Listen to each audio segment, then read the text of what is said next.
Welcome to the Kunes Collective Podcast. My name is Marcos. I'm here with my co-host today, and we have a very special guest, Bill Ederer. Bill, welcome to the Kunes Collective. Thank you. For everyone that hasn't met Bill yet, Bill, can you just give a quick little intro on where you're at right now? I run the Greenfield store. Awesome. What brands do you guys carry there? Buick and GMC. And we were just talking before we started. You said you had like around 70 employees just in the parts department? Just in parts, yeah. There's 73 with a few more coming. Yep. That is absolutely incredible. And just another really impressive number that I heard. How many body shops does your parts department supply? About 1,200, yeah. That's absolutely crazy. Yeah, So they're amazing. That whole I still get lost when I go in there. Yeah. That Too many warehouse. hallways. You There's too many hallways and doorways. You got to see the new warehouse. It's amazing. That's what Will was saying that too. They've done tons of work on that. It's awesome. Mm-hmm. that's cool. So a little different. So compare that parts department to the parts department from the very first dealership that you worked at. And if you don't mind mentioning what year you started with Kunes. Oh, boy. Moby Dick was a minnow, right? So black and white.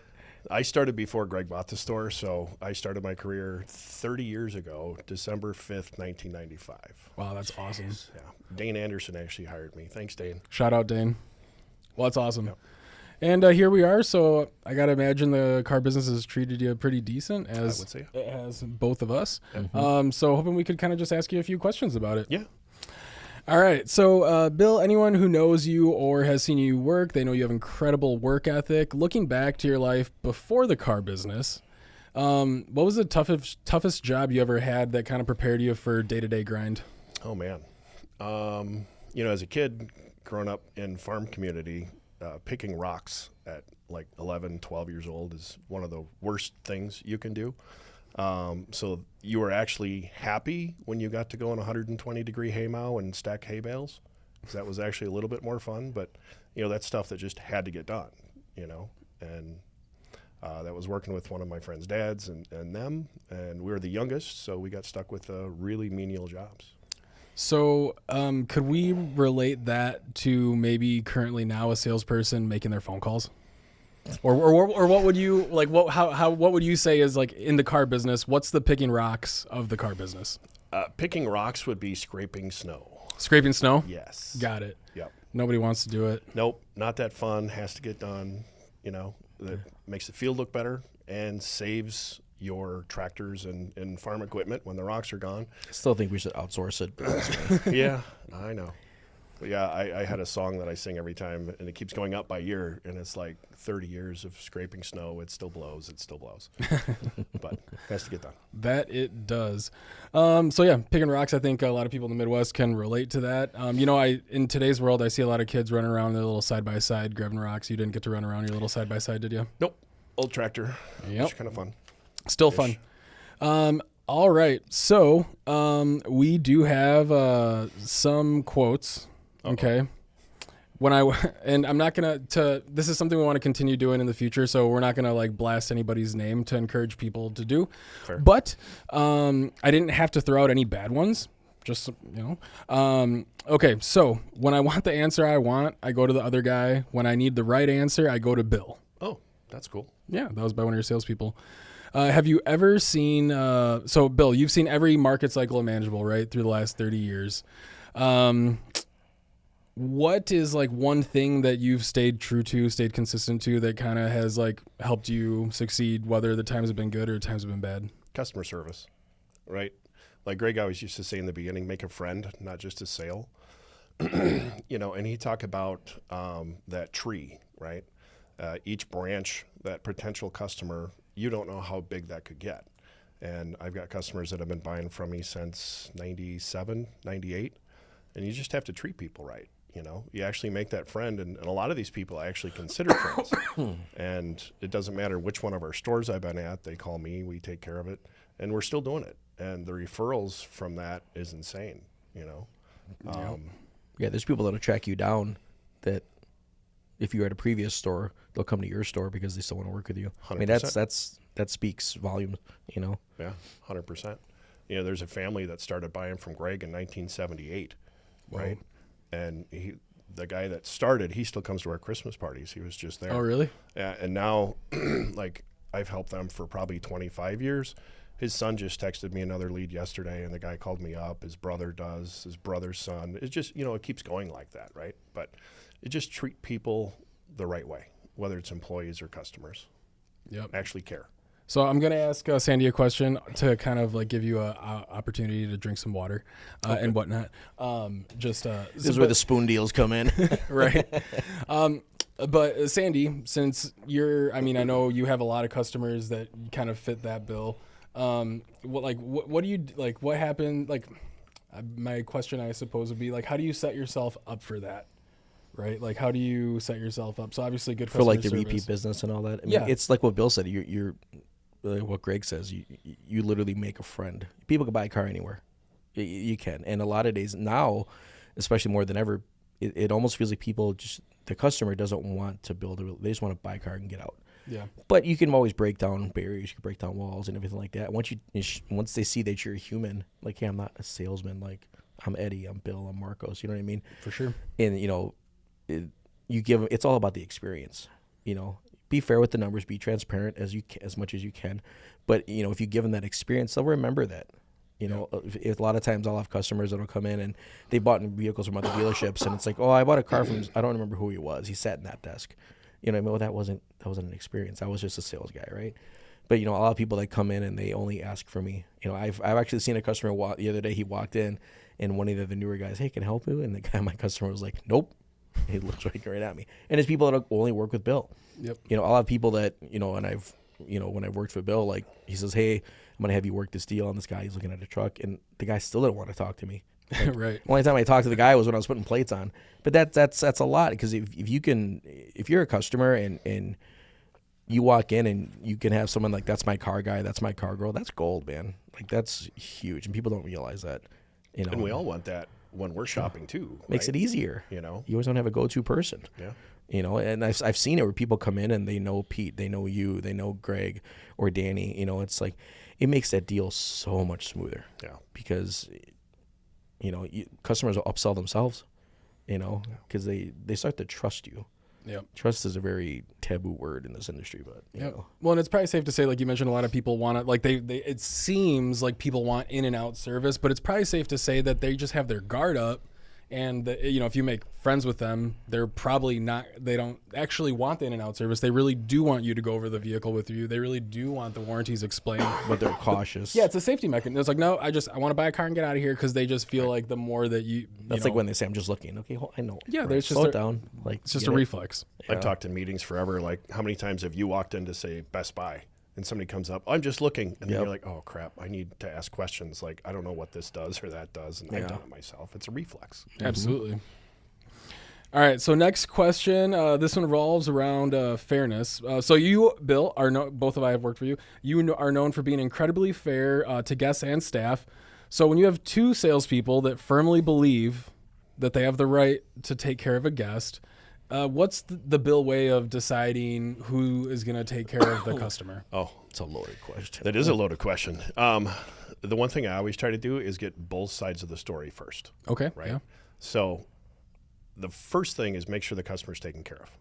So if one person's sitting with the customer already, never, ever, ever make it awkward for the customer, right? Finish that, make sure they're happy, and we'll figure the rest out later. Yep. If it's an after-the-fact thing or before, then the customer's not there, I'm going to bring each person in individually, tell me your entire thing, hear the other one's entire thing, and sometimes I may need to ask some of the sales managers, what do you know, and then make a decision from there. Yeah. You can't make a decision without all the info. It's one thing I try to really teach people is don't react without actual information. Yep. Mm-hmm. So much wasted energy there. Yeah, that's a all good the time. Well, and this is a situation that pops up almost daily in dealerships. That's why I ask, right? And it does seem it's a little bit of a touchy subject, because one person is always going to feel like they got gypped. But you're absolutely right. If the customer doesn't get taken care of, everything else is irrelevant, right? So, right. When he pinned it too, is like you don't want it, like what he said, and I've seen this happen too. You don't want to do it in front of the customer. No, 100%. It gets very cringe and awkward. And, oh yeah, yeah. The customer will just shut down. right, or leave. Yeah, and then hey, great, you get half of nothing. Right. Which it would be awkward if you were at Best Buy and you were looking at phones and someone else came in and said, "Hey, I said hi to them at the door. I'm going to tell you know what I'm saying." That'd be a really awkward situation to be in the middle of. I've had times where both people had a really good spot. So one of them got the deal. I'd have them split the deal. I've given one like an extra bonus unit on the board, or just try to be fair. Or I have enough repeat customers that, okay, I'll give you my next one there and just try to make them whole. But that's all we can do, right? Mm-hmm. All right. Doom to doom. Bill doesn't just talk about faith and family. He lives it in the showroom every single day. So you seem like you've balanced kind of work life, right? I mean, it's tough. It's known to be tough within the sales world. I mean, what are things that people could do to like kind of make that work-life balance a little better? And I'm gonna say, especially as a GM, and you're running an entire store. And I am gonna cut in and preface by saying, who like having your family understand what your job entails is a big step of it for anybody. I know this from experience. My current partner, she's very familiar with the business, so when I called at 7:55 and said, "Hey, I'm gonna be late, you have to put the kids to sleep by yourself," she kind of knew if every once in a while that was going to happen. But it can be incredibly tough. I mean, through the years, what are things that you've seen? I mean, it could be good things or bad things that you've seen that could help people maybe balance it out a little better. I mean, so to be fair, I still work on this. Yeah, absolutely. It's not the easiest. My days not at the store are Tuesdays.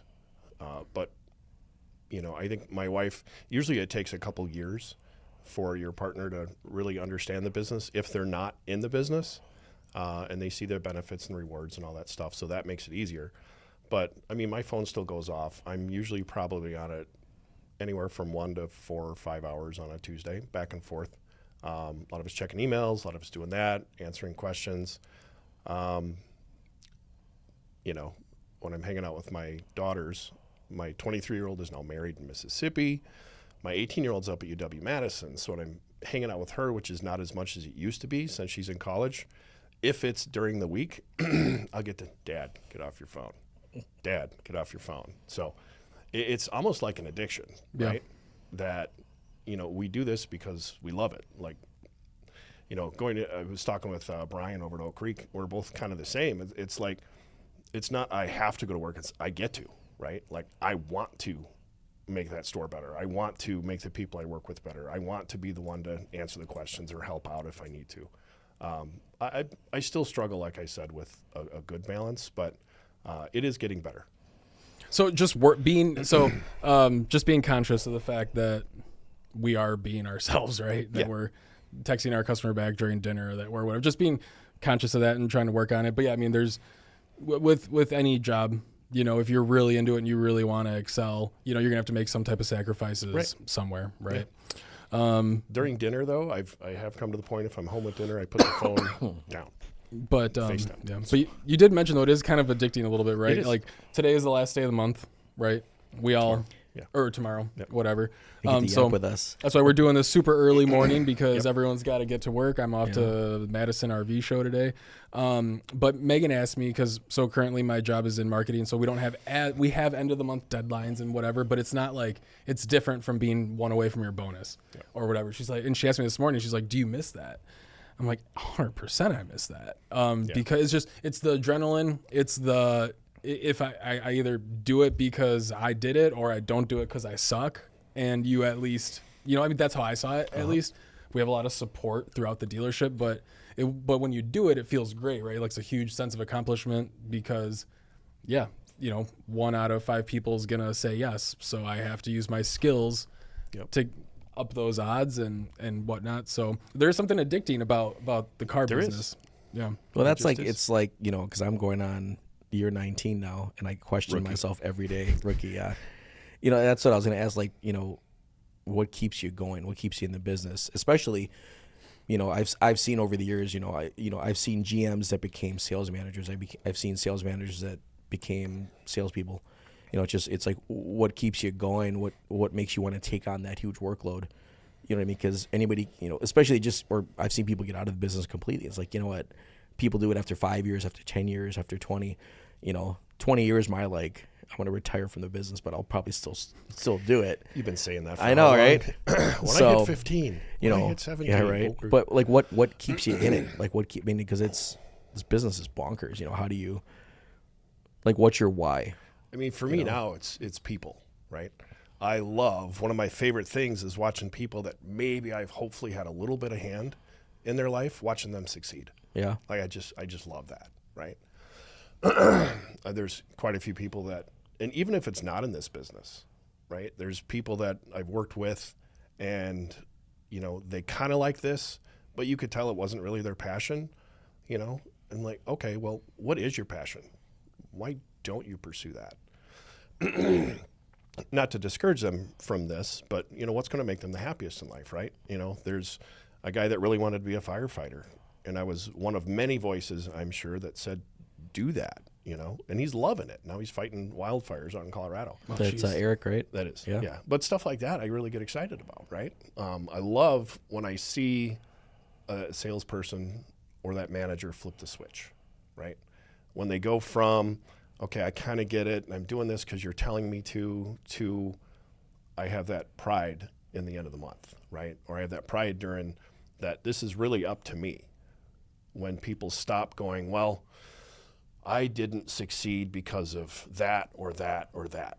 When you can actually look in the mirror and go back and be like, okay, this is what I need to improve on, you know? Accountability. Try to teach that to the younger sales guys. It's all about is. accountability. It's on you. And it's tough, right? Yeah. Because it's hard to look in the mirror and go, oh, yeah. That was me this morning. Why am I coming in on my day off? No, right. Thank you. But, you know, that's what keeps me going now, right? Yeah. Just how can we make this whole organization just better? When I text happy to help a lot, I actually mean it because I do like helping, right? Like, why else would you have 30 years in this and then just be like, oh, no, figure it out. Right. Right.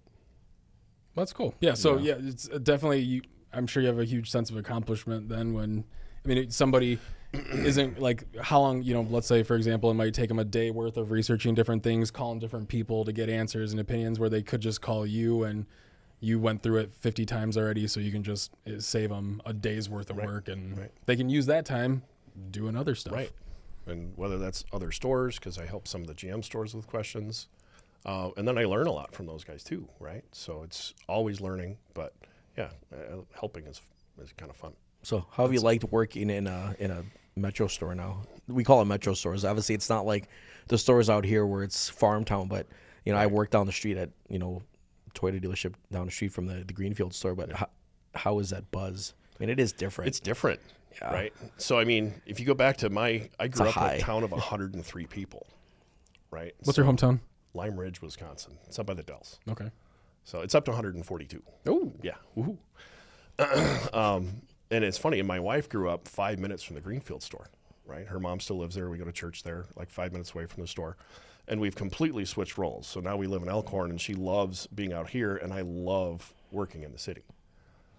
Get the best of both worlds. I love coming back home to out here. Sure. I don't want to live in the city, but I love working in the city. There's just, you know, to see 1,000 cars go by an hour in traffic and to have all the different things and people. A lot more energy. Yeah.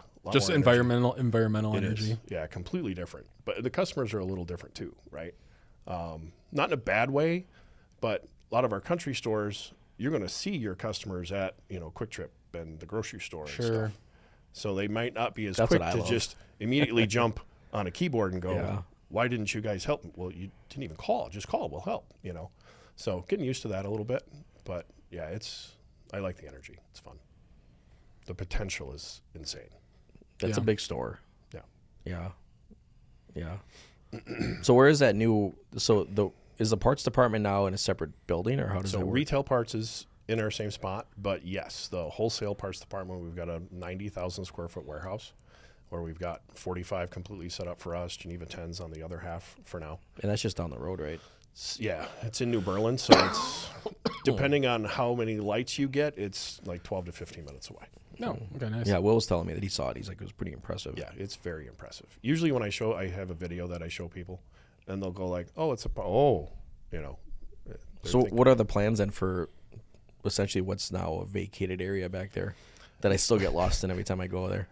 You got to come back now because it's completely, all the shelving's gone and everything. It is a huge open space. We were just back there again yesterday, taking pictures, talking about it with Michael Casio and my service manager, Chris, trying to figure out some different things we can put in. Like the ceiling's so tall, there's a lot of different possibilities. So how much input as a GM then, like, because I always want to know this, like, how much input do you have? Because, I see it as, that's your store. So you can kind of say, I want to put this in here. Like, I want to put another lift in here. I want to make this a detail bay. How much say do you have? Whereas, like, Greg would come in and go, nah, we're going to do this instead. Like, I'm sure if anything, you have an influence in it. Yeah, I mean, and let's be honest, right? It is Greg's. Yeah. So in the end, he had said something. If you don't know, like if he says something twice, even in a super nice way, that means just stop saying anything and do it, right? Like I was joking about the birds that I have at the store, Max and Rita. Yeah. 50-year-old macaw and a 40-some-year-old cockatiel. They're beautiful. They are, and they're fun, and the customers do like them, and Greg teases me that I don't, but I do, right? It's a good distraction for, I've seen it there with customers with kids. Yeah. Because kids have a timer. You'll see the kids glued to it like they're at the zoo, and it's perfect. I'll have customers, if they're waiting for finance, Rita will dance with women and stuff. Oh, really? The point of that, though, is I was like, hey, these would be great at Camp Timberley. They've got this facility. They've got the staff. They can be taken care of. They can have fun. And I had missed a call from him, left me a voicemail, and it was like, Billy, remember he's known me since I was 20, and I'm much older. It was, Billy, the birds stay. The birds stay. And if he said it twice, that means I can't ask for like 2.5 years. So I've got like 6 more months before I can even bring it up again. Sure. So the next Christmas party. Yeah. What about the birds? Yeah. They're probably going to be there forever. But so in the back, I mean, it is his building, right? And we do have regionals that are brilliant and, a CFO and everything else. They're going to look at different things. I will have influence, but I will not have final say on something like that. Yeah. That's more of a collective thing, right? Yeah. The higher Like up. what's going to be an actual ROI in that building? What's, depending on what we put in that space, how much is it going to cost to upfit for that space? What can we get the most benefit from the space for? And there's a lot of stuff being thrown around right now, but don't have a definitive yet. That's what I've seen lately too. Like, because I'm kind of a fly on the wall around like lately with the discussions. Like, our store, they're pushing they're adding like 12 additional bays and stuff like that. So I listen to like when some of those guys come in and that's come up. It's like, okay, well, we can put money into it. We can do this. But what's, like you said, what's the return on investment? Like, what are we going to get out of it? Me as a sales guy, it's like, we should add this and we should add this and do this. Okay, that's cool. I get it. But what are we going to get out of it? Right. If it doesn't make sense, it doesn't make sense, Right. And, there's cost. But I'm not writing the check, so it's easy for me to get. There's cost for everything. For the 2 spaces that were vacated by the wholesale parts, if we just clean and paint those, it's $50,000. Whoa. So there's a lot of things to think about, So, okay, maybe we pressure wash one side, paint the other that needs it. What makes the most sense to do in the long run for the business? Mm-hmm. Not my personal excitement, but what's the best for the business, And, Greg's always taught us to have more than one voice or thought involved. Yeah. Well, even that enterprise building next door, because we kind of share that with them too. Yeah, we do detail out of the back. Yeah. Yeah. I joked that I wouldn't even say that out loud. Never mind. Just in case any enterprise people ever watch this. Wait a minute, what? No, nothing. All right. I do have one last quote. I had a guest in a really tough spot. They really needed a vehicle. Numbers weren't lining up. Bill stepped in and moved mountains with the lenders to help make sure the vehicle could actually leave in a car that was safe and affordable. Bill, why is it so important to be an advocate for the guest? I mean, even if it's like tougher for us, or maybe we make a couple $100 less or whatever. I mean, we've kind of talked about it already, but Yeah. I mean, that's a real life scenario. And keep in mind, I mean, a salesperson remembers that, Cool. like whether you probably don't even, because you probably do it every day, right? You don't remember what customer that is. Not for sure. Whether you called 10 banks or called half a bank to make it happen. Either way, they think they went to bat for their customer. I mean, how do you keep doing that? I mean, well, what's our philosophy in Kunes as a whole, right? It's take care of our employees, and then number 2 is take care of our customers. Greg's also always said, and I know I quote him a lot, but it's been 30 years, right? You can replace a car. You can replace a piece of metal easily, but you can't replace a customer. Mm-hmm. I was fortunate to learn that one of my longtime customers, again, from the 90s, was at a different dealership, not a Kunes store. And I won't get into all the details, but they had a used truck that would have end up being like twice as much as the new truck with a special rate. Came over by us, a couple phone calls when his credit wasn't the best, when his business wasn't established, and got him into something that made a lot of sense for him. 100+ transactions later, he's still a customer of ours, and mine, right? So 100+, because his business boomed, his credit's amazing, everything else went the right way. So you're not only getting that person the one time, hopefully for the rest of your life, because you earn that friend and you've done the right thing, right? And even if it's not, even if it's just that one time and you're helping a customer out of a really tight situation, I mean, that is the right thing to do, right? And that's what you said, like about that tree. Pete was talking about that this morning in the meeting. It's weird because it's like you guys must have all talked to Greg like within the last hour. It's crazy because, Greg talks about that. He instills it in you. It's like the OG guys, like me, you, and Pete and Mark. Like we're all about building a relationship, and that's why we have so much repeat business. Which again, in the business is really good to have, right? And you see these younger sales guys that come through and they just want to sell a car and go. You guys are missing the boat, man. 100%. Like if that's your style, cool. But I've seen guys that sell 30 cars a month for 4 months and they burn out because they don't remember those customers. Right. And if that's your style, I get it. More power to you. You're a flash in the pan. It's more longevity. It's like you said. Greg was on the phone when he was from the time he walks into the dealership, he grabs his popcorn, and he's talking to Pete, talking to me, talking to everybody else. He's made 7 phone calls. Yeah, at least. And it's about building relationships, man. Like those guys. That's how this business was built. Right. Those guys that can come in and do the 20 or 30 without any follow-up. I always wondered, like, what happens if they did? If they did the 20 or 30 plus actually cared and built a relationship, there's guys out there like that, right? That then you don't ever have to take an up. You don't ever have to go out and meet a new customer. You're going to have repeat and referral business, and you can sell 20 or 30 without ever having to go meet a new face. Some of these guys have assistants now. Yeah. Because there's so much follow-up. Yeah.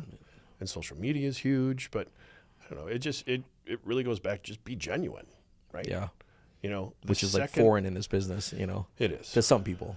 The second I got really comfortable with just being my dorky dad joke loving self, it made life a lot easier. Yeah. Whether I get the eye roll for the dad joke, that's a win, or a laugh, either one. But you got a reaction. Yeah. They're bad. But people remember that though. It's everybody's got a, I think the people that have been doing this for a very long time, they have like a thing. That's what people are remembered for. Yeah.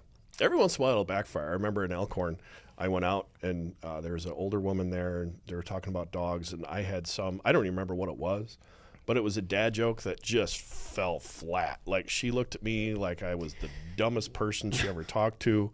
I'm like, this is not going to go well. I took a few of my minutes to try and then tag, okay, somebody's got else to go in. She thinks I'm an idiot. You're like, anyway, let me go grab the okay. finance guy. Like, there's no way that one person will be able to please everyone, right? No. That's why we have other people around just for that reason. Yep. Sandy, do you have any other questions for Bill? What's your, I guess my last one would be like, so what's your, obviously with the store growing and everything like that, and us, now that we've gotten a couple other stores in the Milwaukee area, now we're in their backyard, because there's a lot of dealerships there. Mm-hmm. Like me working there years ago, like that's a big backyard. So, what are your, your general goals for that store for this year? Like I'm sure there's a long list of them, but like, what are some hot, like your top 3, whether it's personnel or units or, what I mean? There's a lot. But. Yeah. I mean, front to back growth, right? Every department. Super proud of the service department. From 24 to 25, they brought in an extra almost 2,000 more customers. Whoa. So that's just people off the street coming in, doing service with us. That's huge, right? So the growth there, retail parts is growing, wholesale parts in the warehouse. They had a record month in December. They're pacing for another record in January. Keep that growing. We'd love to add and just keep adding on to that because we have the space and some amazing personnel there, right? Sales department, that 200 mark needs to be cracked. Like March, that's the goal, and then we just want to keep rolling from there. Yeah. it's funny when we bought that store with all those. It's 6 acres. If you don't know, it's on Highway 100. There's literally 1,000 cars. It's like that the go by Vegas an Strip, hour. man. And For the car business. That's where everyone goes. If you're looking for a car, you know that that's where all the dealerships are at, yeah, pretty much. you right? got that, and then you got 27th where Oak Creek is. There's busy, and then up where Hope is another Metro Auto Mall up Sure, there. So yeah, there's yeah. a bunch there. It feels But- like that's almost the other side of town. Yeah, we're all in each corner, which is nice. Just going to take over. But all those people, and they were selling 25 the 2 months before we bought them, and 28 the next month. Cars? Yeah, total. That's like Yeah. Tash Elkhorn Yeah. numbers. So Probably because they had like, 20 cars on the lot back then. Remember Ryan told me those stories. They're just happy with having a decent parts department. Yeah, I mean, we bought the store. There was 0 new GMCs. There was 3 new Buicks, and I think we had like 27 or 30 used cars. Whoa. So, it was a lot of, getting things up and rolling. And we didn't have good showroom lights in the first couple months. In October, that front desk where Eddie was sitting, you weren't there yet. But at 7 o'clock at night, by October, you could not see that front desk. Oh, gosh. Yeah, the lighting was horrible in there. Yeah. And then they had that whole glass office up where the tower is now. Tore that It was all down. Yeah. like a little cage. I feel bad that I didn't take more pictures of all the little things we did just in the showroom and then in the service. And then, we have pictures and parts finally because, we all been taking them. You guys are redoing the customer lounge now. Redoing the customer lounge right Yeah. now. Yep. So that's looking more modern and nicer and cleaner. It was one of the comments we'd get, and some feedback like, hey, this is kind of dingy and dark and scary, and These we're chairs so are from busy. the 70s. Yeah, you're so busy you don't always walk in there. And I walked Right. in and I'm like, oh, this is dingy and scary. Yeah, okay.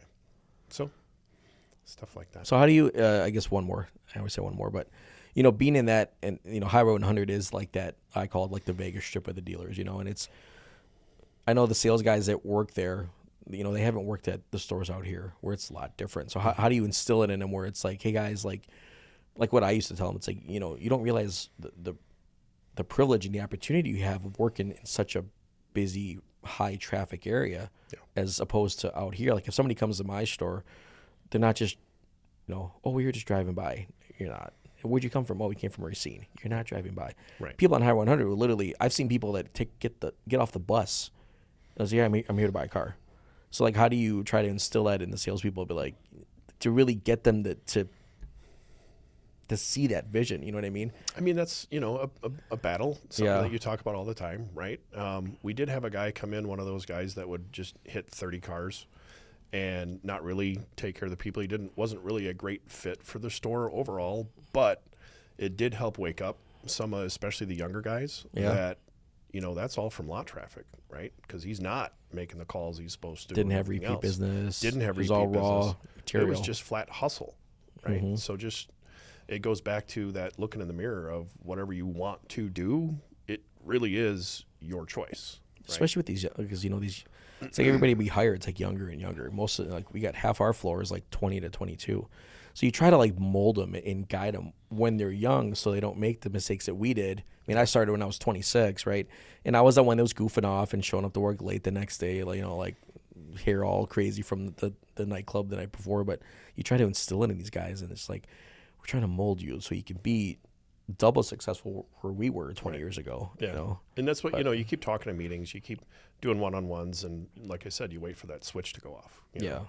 I had a light switch moment that was a long time ago, and it was with Greg in his office where, I don't know, do you have time? I'll be fast. Yeah. But so I go in and I was really arrogant, as I thought I was great. And, we're sitting there and he puts his feet up, lights a cigar, and I was like, just there, right?